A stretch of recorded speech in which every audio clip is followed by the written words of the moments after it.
So this bit is basically a little bit of fun.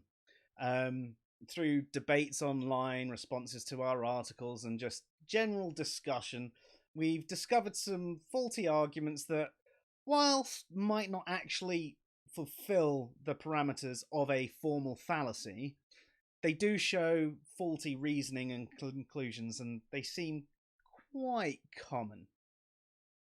The first one actually got its name from Dave because it was from a conversation that he was having. In fact, the pair of us were having, and it's called the "Oh Man." So, the "Oh Man," or appeal to free speech, is an error in reasoning that states that due to having free speech, you can define any word as you please, and no one can correct you, inclusive of ignoring contextually correct or normative definitions.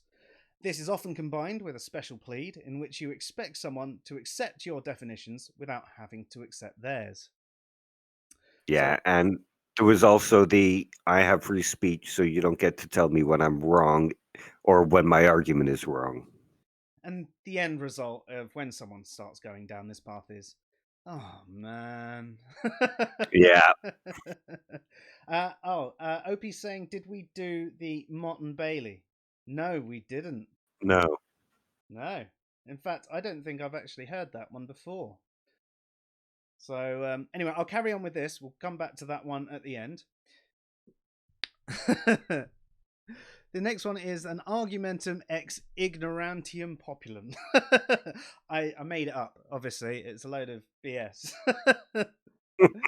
um, it was just me typing loads of words into a translator trying to find out what makes it.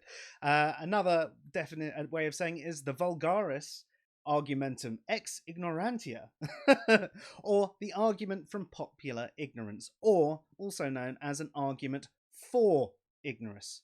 It's a combination, basically, of to quote Cray and willful ignorance based on how most others don't understand the topic or the logic behind it, so why should I take the time to learn about it?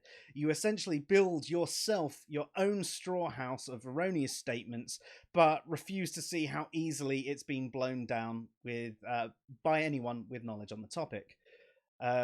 You could say this could be done by creationists who refuse to learn anything about evolution, for example. So they stay happy in their little bubble of erroneous statements. Or atheists who refuse to learn the philosophy behind morality or beliefs or anything epistemological. The last one of our made up fallacies is the Wee Willie Winkler.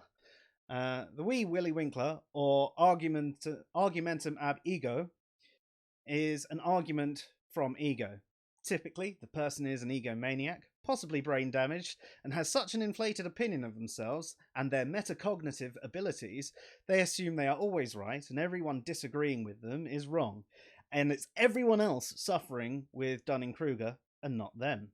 The irony is, due to the inflated ego and overestimation of one's abilities, Dunning Kruger, one misunderstands everything with the most amazing precision, but is so obsessive that one must be right they cannot let the topic go, and they'll flail around searching for anything that backs up their position.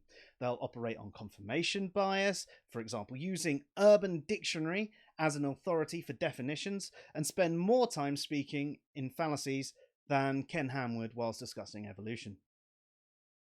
That just sounds like me. No, different Dave. It was crazy Dave. Yeah, no, I remember the conversation. So obviously they're a bit of fun. Obviously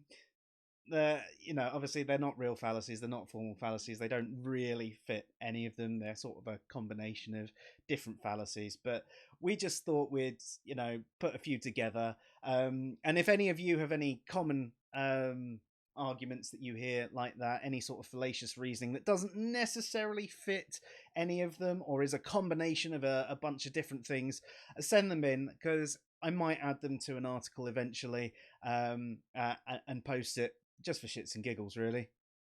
Yeah, we tend to do that on occasion. Yeah. One of my favorite things to do though is actually test out headline culture. There's quite often we put in a headline that isn't necessarily misleading, but it might be, for example, I've got an article that I wrote 4 or 5 years ago now called Why Do Christians and Muslims Reject Evolution? Now, if anyone actually clicks the article and reads the first line, it speaks about how some do reject it. Obviously, with titles, you want to keep them short anyway, and that's quite a long title. But you instantly get people answering straight away, no, we don't, and you're just like, you haven't even read the topic that you're responding to. And Dave actually did one with the faith of science, and you can get some fantastic responses.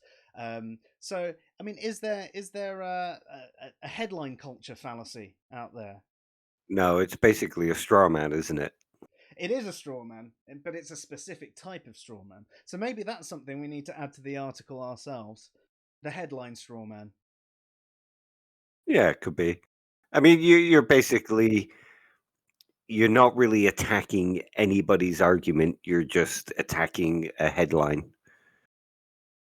So you're not even arguing against the position. Or taking the Like a time to lot of understand it. yeah, yeah. I mean, a lot of the time our headlines are sort of questions. So rather than reading the article, we get people answering the question. Yeah. Without actually, again, taking the time to understand all the thought that's actually gone into it. You quite often have people say, well, I don't click links. I don't read things.